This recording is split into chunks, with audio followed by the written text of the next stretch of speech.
Innal hamdalillah nahmaduhu wa nasta'inuhu wa nastaghfiruh wa na'udzu billahi min syururi anfusina wa sayyiati a'malina may yahdihillahu fala mudhillalah wa may yudlil fala hadiyalah wa asyhadu an la ilaha illallah wahdahu la syarikalah wa asyhadu anna Muhammadan abduhu wa rasuluh.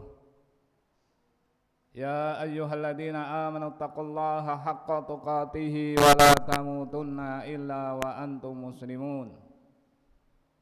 Ya ayyuhalladzina amanu taqullaha wa qulu qawlan sadida yuslih lakum a'malakum wa yaghfir lakum dhunubakum wa man yuti'illaha wa rasulahu faqad faza fawzan 'azima.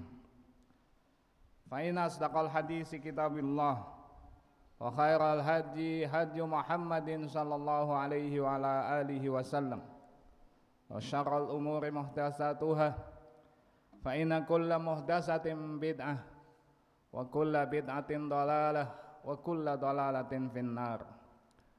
Amma ba'd, fa ya ma'syaral muslimin, hadirin jamaah Jumat rahimakumullah. Khatib mengingatkan diri pribadi dan juga kepada jamaah Jumat sekalian, marilah kita meningkatkan ketakwaan dan keimanan kita kepada Allah Subhanahu wa taala, karena takwa merupakan kunci dari segala keberuntungan. Wattaqullah la'allakum tuflihun. Allah taala menyatakan bertakwalah kepada Allah agar kalian menjadi orang yang beruntung. Ma'asyiral muslimin, jamaah Jumat rahimakumullah.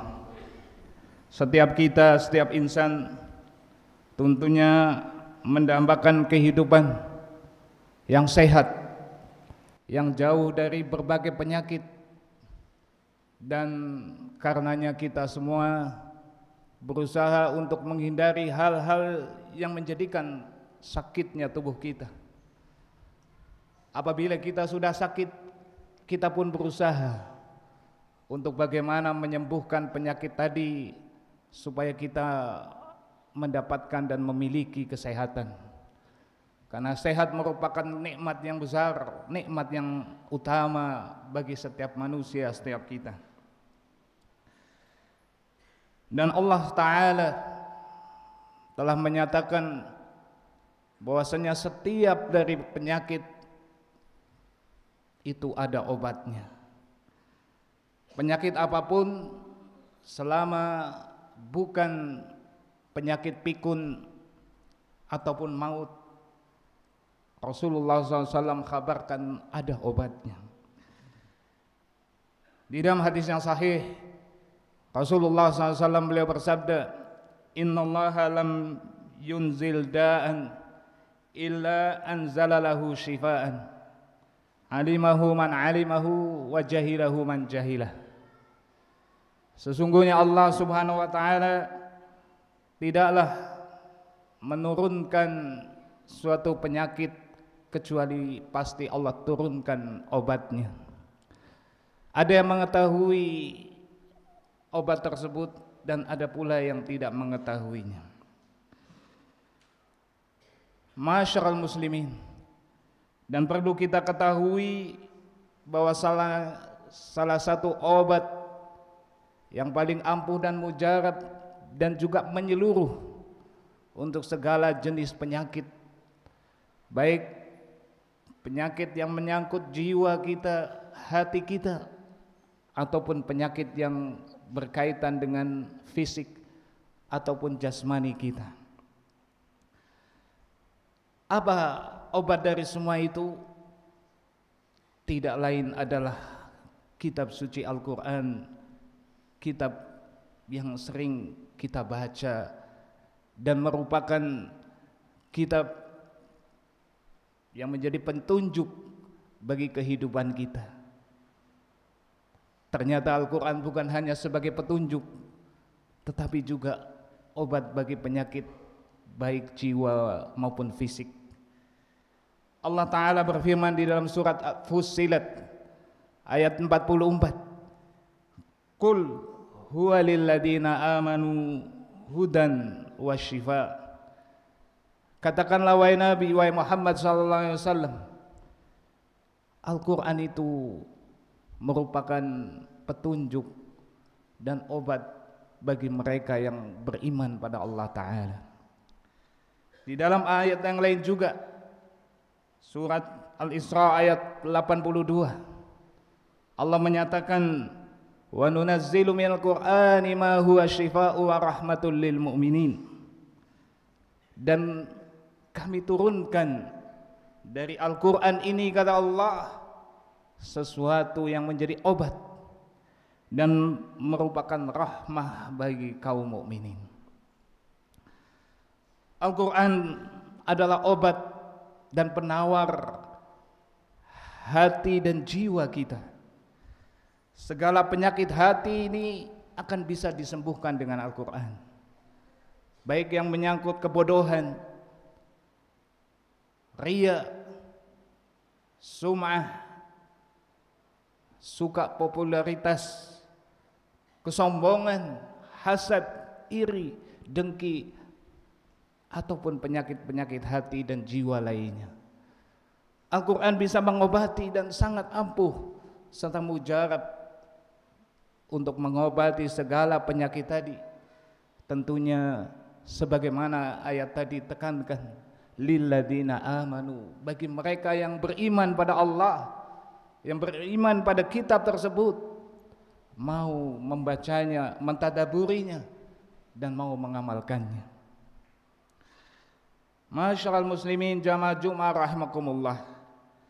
Tetapi tidak hanya menyangkut penyakit jiwa atau hati saja. Al-Quran juga menjadi penawar dan obat untuk penyakit fisik. Dan ini sudah terbukti dengan berbagai dalil dan juga realita kenyataan yang dialami oleh sebagian kita. Adalah Imam Bukhari dan Imam Muslim di dalam sahihnya meriwayatkan hadis dari sahabat Abu Sa'id Al-Khudri radhiyallahu anhu, di mana beliau berkisah ada sekelompok sahabat yang melewati suatu perkampungan di negeri Arab ketika itu, dan karena keterbatasan bekal yang mereka bawa, mereka meminta jamuan. Karena keumumannya sebagai seorang tamu, sebagai seorang pendatang, mereka berhak untuk dijamu dan diterima oleh kaum yang mereka singgahi. Namun apa jawaban dari kaum tersebut? Mereka tidak mau menjamu dan menghidangkan sajian bagi sekawanan sekelompok sahabat tersebut. Dan qadar Allah, kepala suku dari kampung tadi disengat oleh binatang berbisa yang menjadikan mereka sakit, atau menjadikan kepala suku ini sakit, dan mereka sudah berusaha untuk mengobati dan menyembuhkan dari kepala suku tersebut. Didatangkan tabib ataupun obat-obatan yang ada yang mereka punya, tapi semuanya nihil. Dan akhirnya mereka mendatangi sekelompok atau sekawanan sahabat ini. Mereka meminta agar sahabat tersebut mau mengobati kepada kepala suku yang masih terbaring sakit. Dan mereka menyatakan, apabila bisa menyembuhkan, kami akan memberikan apa yang menjadi permintaan kalian. Akhirnya salah seorang sahabat ini menyatakan, "Na'am, wallahi inni laraq, walakin wallahi laqad istathnakum falam tudayyifuna, fama ana biraqin lakum hatta taj'aluna la ju'la." Ya, aku mau meruqyah, tapi karena kalian tadi tidak mau menjamu kami, sungguh kami tidak akan meruqyah tidak akan mengobati kepala suku kalian sampai kalian mau memberikan imbalan untuk kami. Akhirnya mereka pun menyepakati akan memberikan sekawanan kambing sebagai imbalan, sebagai balasan apabila mereka bisa menyembuhkan, artinya mereka bisa meruqyah, dan dengan sebab ruqyah itu mereka menjadikan kepala suku ini sembuh. Tentunya ini dengan izin Allah Subhanahu wa taala. Kemudian salah seorang mereka pun meruqyah. Seorang sahabat meruqyah dengan membacakan surat Al-Fatihah. Dibacakanlah ayat demi ayat dari Alhamdulillahi Rabbil Alamin, Ar-Rahmanir Rahim dan selanjutnya. Lalu ditiupkanlah bacaan surat Al-Fatihah ini kepada kepala suku tersebut, dan qadarallah, sembuh seketika kepala suku tadi. Akhirnya diberikanlah imbalan sebagaimana yang dijanjikan, sampai sekawanan kambing yang mereka dapatkan ini mereka bawa pulang ke Madinah, dan sampai mereka menghadap Rasulullah sallallahu alaihi wasallam dan menceritakan kejadian ini kepada Rasul.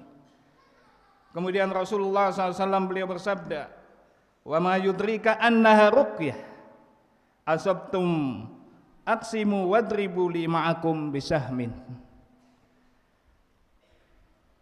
Beliau Rasulullah SAW menyatakan, bagaimana engkau tahu bahwasanya Al-Quran itu merupakan ruqyah. Al-Fatihah yang menjadi ummul kitab dari Al-Quran itu menjadi ruqyah. Rasulullah keheranan, dan beliau menyatakan, asabtum, sungguh kalian telah benar, tepat apa yang kalian lakukan. Akhirnya Rasulullah SAW memerintahkan untuk membagi sisa dari imbalan kambing tadi, dan beliau pun meminta bagian dari kambing yang diberikan tersebut. Hadis ini diriwayatkan Imam Bukhari di dalam hadisnya atau sahihnya nomor hadis 2276, dan Imam Muslim nomor hadis 2201. Ma'asyiral muslimin jamaah Jum'ah rahimakumullah.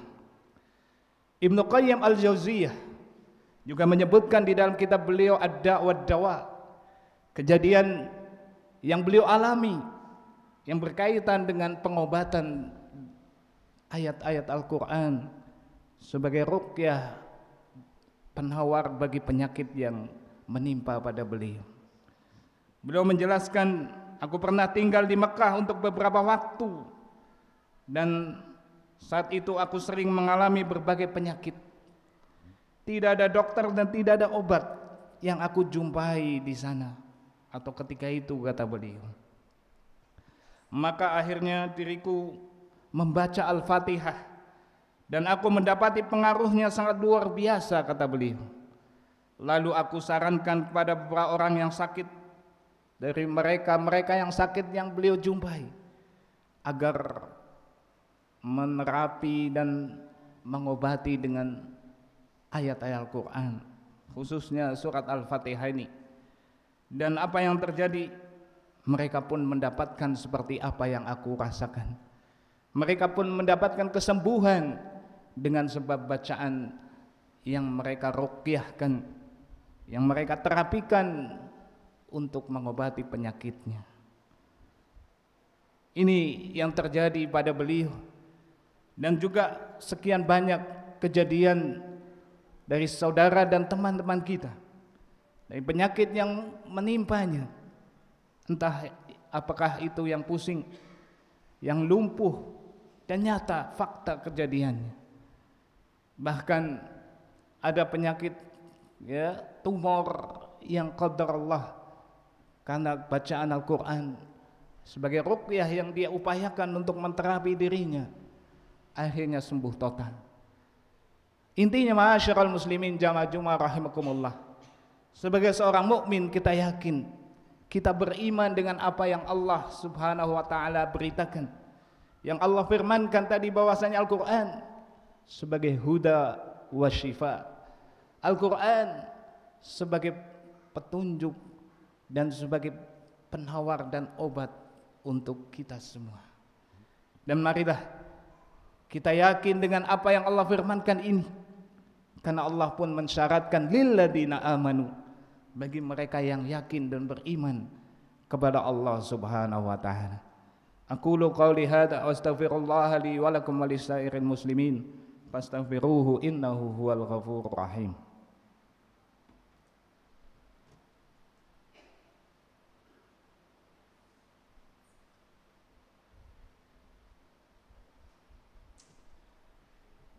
Ma'asyiral muslimin, jamaah Jumat rahimakumullah. Ketika kita menterapi atau kita berusaha mengobati penyakit yang menimpa kita, khususnya dengan ayat-ayat Al-Quran, baik surat Al-Fatihah ataupun surat lainnya, tentunya kita harus yakin dengan apa yang kita lakukan tersebut. Kita harus berhusnudzon kepada Allah dan yakin bahwasanya apa yang kita baca ini bisa menjadi sebab untuk sembuhnya kita, menjadi sebab untuk kita sehat dari penyakit yang telah menimpa kita.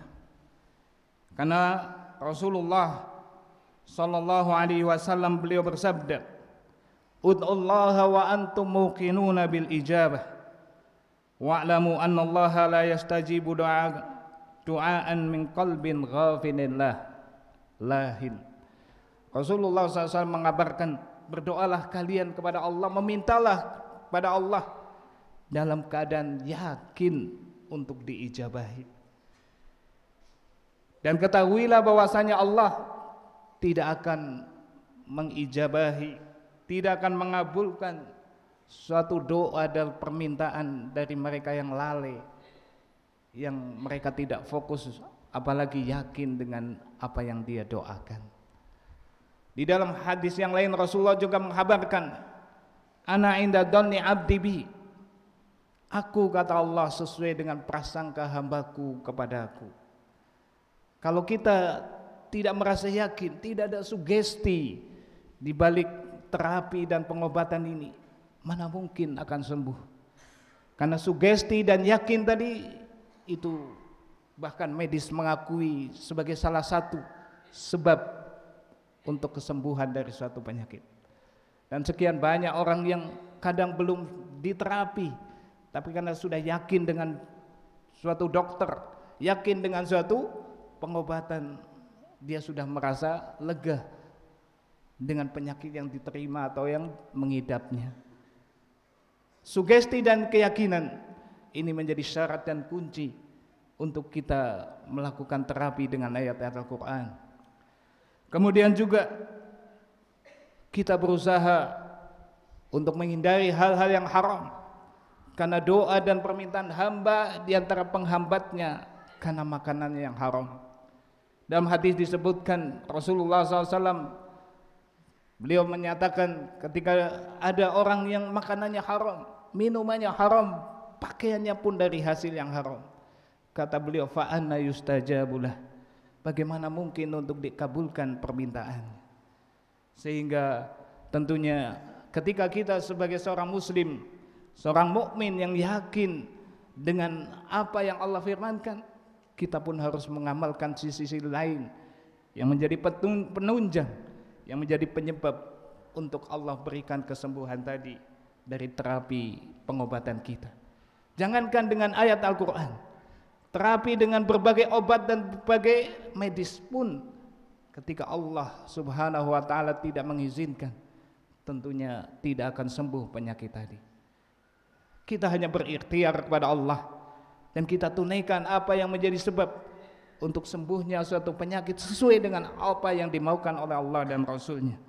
Karenanya ma'asyiral muslimin, marilah kita berusaha untuk menjadikan Al-Quran tadi betul-betul menjadi salah satu obat penyakit fisik kita. Yakinlah apa yang Allah firmankan di dalam Al-Quran pasti benar. Dan yakinlah bahwasannya setiap penyakit Allah akan turunkan obatnya. Dan Al-Quran sekali lagi bukan hanya penyakit jiwa kita, kegelisahan, kegundahan, kegalauan, kesesatan, kesyirikan, Al-Quranlah obatnya. Pusing, penyakit apapun, kanker bahkan, ketika kita yakin tidak menutup ayat Al-Quran ini menjadi penawar dan menjadi obatnya, kita berusaha kepada Allah Ta'ala betul-betul menjadikan Al-Quran ini menjadi kitab suci kita, yang kita baca, yang kita mentadaburinya, dan kita jadikan sebagai obat dari segala penyakit-penyakit tersebut. Mudah-mudahan Allah Ta'ala menjadikan kita semua orang-orang yang sehat jiwanya, sehat hatinya, dan kita juga dijadikan orang yang sehat fisik dan jasadnya.